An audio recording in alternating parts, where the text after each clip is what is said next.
Hello everyone, in this video I'll be sharing with you the 2026 Ford Ranger Sport 4x4. Okay, so this unit is mated with a 2.0 single turbo diesel engine. So as you can see, it's not that big, it's only a 2-liter engine. So capable of as much as 170 to 180 maximum horsepower output and 400 to 420 Newton meters of torque. So basically, it's very capable for everyday use, even for long drives, and even when fully loaded. And then here you have your coolant. This is for the water sprinkler. Of course, you have your snorkel, just in case you're going through some flood. At least you still have air intake for the diesel engine. You have a small hollow area here. So that is for compression zone. So for example, you have some forward collision, it will still be until here, and your engine is protected. You have your fuse and computer box, and you have your battery. So mostly the battery, it is good for 1 year, since we have plenty of electronics and features for this Ford Ranger vehicle. And here, we still do not yet have the hydraulics. So yeah, this is still a manual hood for the Ford Ranger Sport. Okay, so for the front part of your Ford Ranger Sport, you have your Meteor Grey or dark gray front grille. So a little bit of a spiky style. Anyway, this is a sport variant.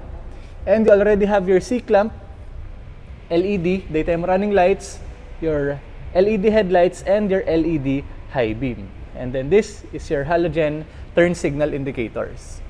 And then here for the Ford Ranger Sport, you already have your halogen fog lamps. Okay, so here it's also an area for more air intake. And you have your front towing hooks. And a little bit of a plastic bumper and plastic here. So for the hood, you will notice that you have some aerodynamic or a muscular design for the hood, since this is a little bit of a squarish or boxy type of front. So you have F-150 feels for the Ford Ranger Sport. For the side profile of your Ford Ranger Sport, noticeably, you have your a little bit of a two-tone 18 inches mags for this unit. So you have your blacked out and then a little bit of a silverish design. 6 lug nuts, of course, and you have disc brakes for the front. And then your tires are Wrangler Goodyear, as you can see.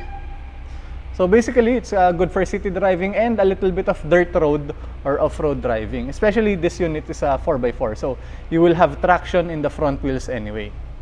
And then here you have your mud flaps, of course, so that some of the dirt won't be going here. And then you have your exhaust vents.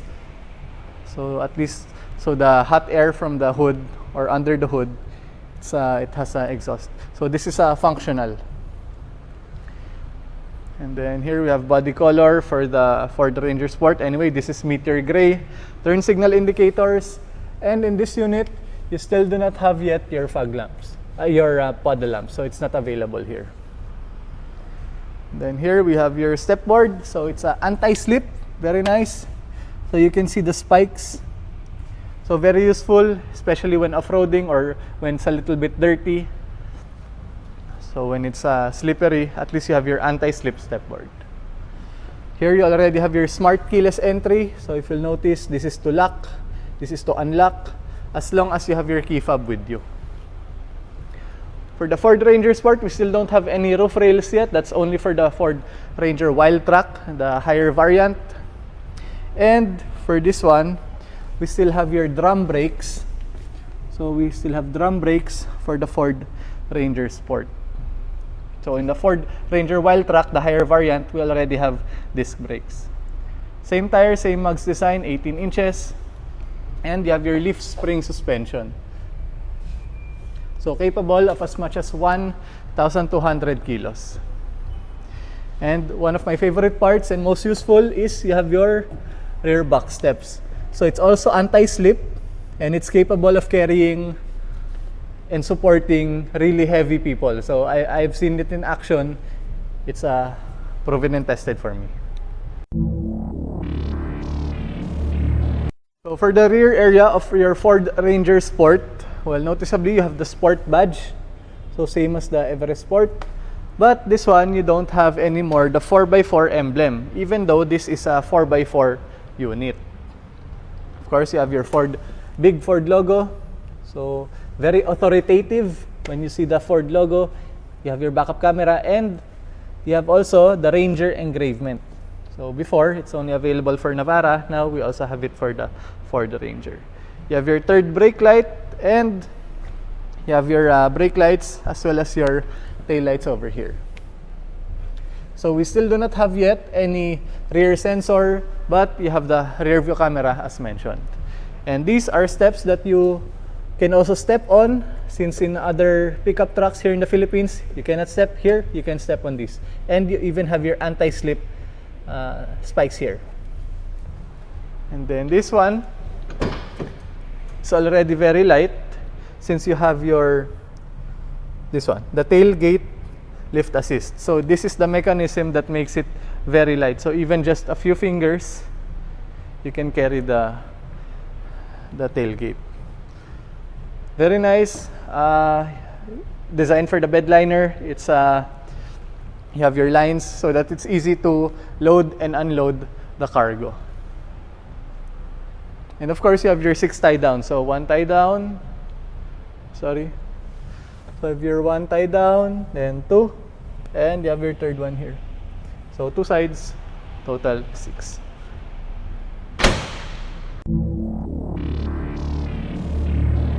Okay, so getting inside your Ford Ranger Sport, well, in this variant, you already have your leather seats. So very elegant and a bit techy and sporty in design, if you ask me. But yeah, this is leather seats, and then your stitchings all throughout the interior of the vehicle is light gray, or a little bit of a dark gray also. So as you can see, this is a manual seat adjustment, and also here, manual seat adjustment. So for the door, you have your door handles right here. And so it's not here anymore. And this is the lock and unlock of all of the doors and the gas tank. So no more gas tank lever here. It's only available here. You have to control the power windows of all of the windows, to adjust the side mirrors if you want to adjust the left or the right one.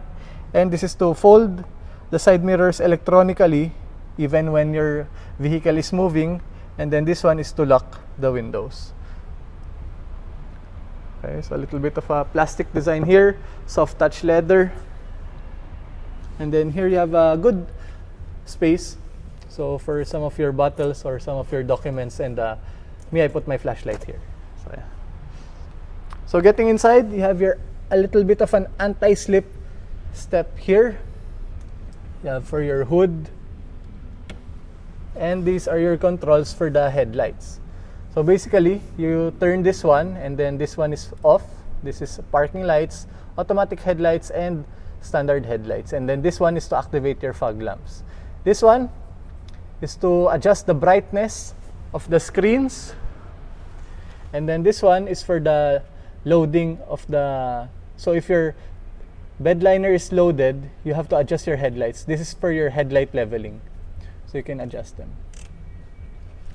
And then here you have a small cubby hole. This is where you can put some of your cards or your RFID, things like that. Then your air con vents. Okay, so inside, as you can see, so very nice steering wheel, good to the, very easy to grip. And this is already electronic power assisted. So you won't be having any trouble when making U-turns. You can U-turn using just one arm or one hand.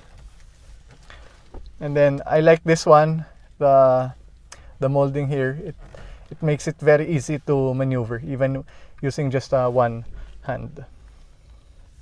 Your Ford horn for this unit is a little bit more than average in terms of decibels. And then this one, you have your controls for the cruise control. So if you want to set the cruise control, to reset or cancel, to limit, and then you can adjust it up and down. For your volume control and for your voice command.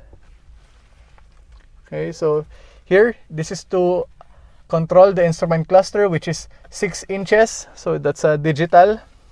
And here you can even measure some of your statistics when driving. So you can measure the total kilometers, you can measure the average speed, the total time taken, the total, the average fuel consumption. So that's possible to be measured here in the instrument cluster. Okay, so you can also adjust this telescopic and tilting. And then here you have your 10 inches infotainment touchscreen. So let me just start the unit so that at least we can see the infotainment touchscreen. So this is 10 inches. Most of the time we already pair. I'm sorry. Okay. So most of the time we pair our cell phone to the unit, which is doable here. So for the infotainment side, so we pair our phone to activate Apple CarPlay or Android Auto, in which that's where you can use your Google Maps, that's where you can use your Waze, your Spotify, your Zoom, Viber, Telegram, the apps that are applicable for the unit. So you just always have to update the system and your cell phone so that you can use as much apps as possible. And then to activate the aircon, you have your aircon controls here and here. So here, this is for the aircon, on and off the AC. This is the fan speed, and then this is for the temperature, hazard sign, of course this is for air circulation, and all of this you can activate here also. So for example, for the fan speed you want to adjust,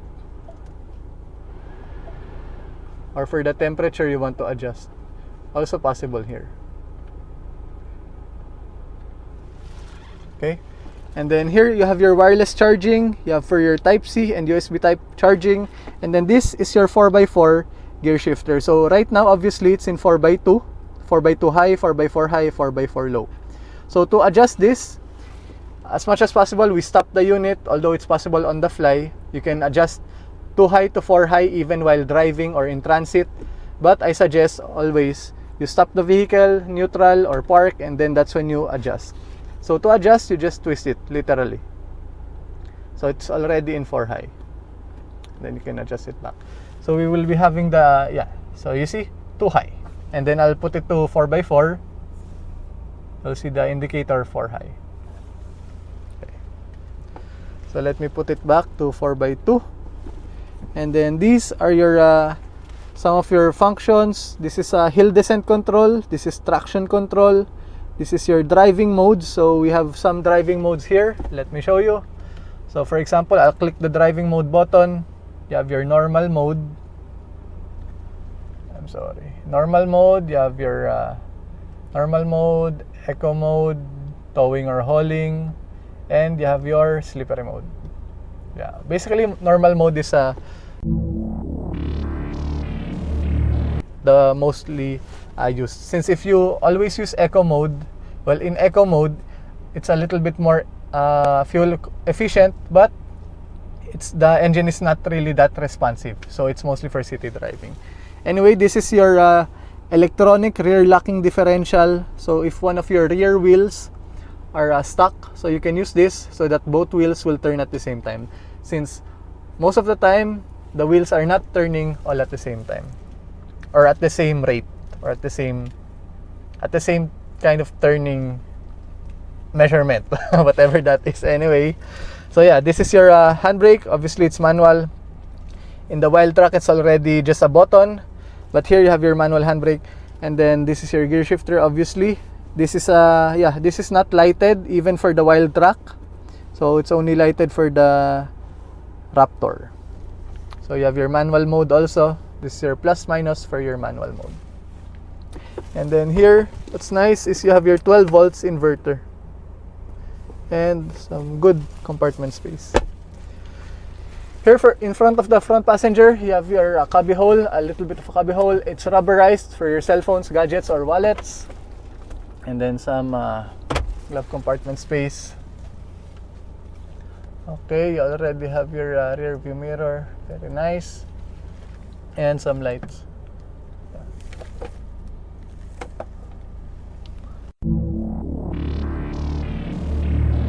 Okay, in the second row of your Ford Ranger Sport. So this is from experience, this is a very comfortable ride, even in the second row. Since even though this is a leaf spring suspension, it's a Ford vehicle. So you can assume that it's very good in terms of riding comfort. So you have a small cubby hole here. You have your 12 volts inverter. And then here, you have same leather seat designs. So very nice. You also have your armrest here. So I just won't open it anymore. And you have some places where you can hang things here. So here, for the Ford Ranger Sport, you still don't have your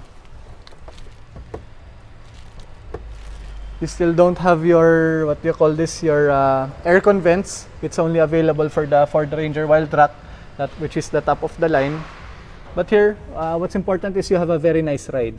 So even the seats are already adjusted like this, so that the comfort of the seating positions will not be compromised for the second row seats. And here, to get in and out of the vehicle, you have some handles here, and you have your anti-slip design and anti-slip step board, so that getting in and out of the second row is very easy. And then here, you have your soft touch and a little bit of a plastic design here. So same door handles.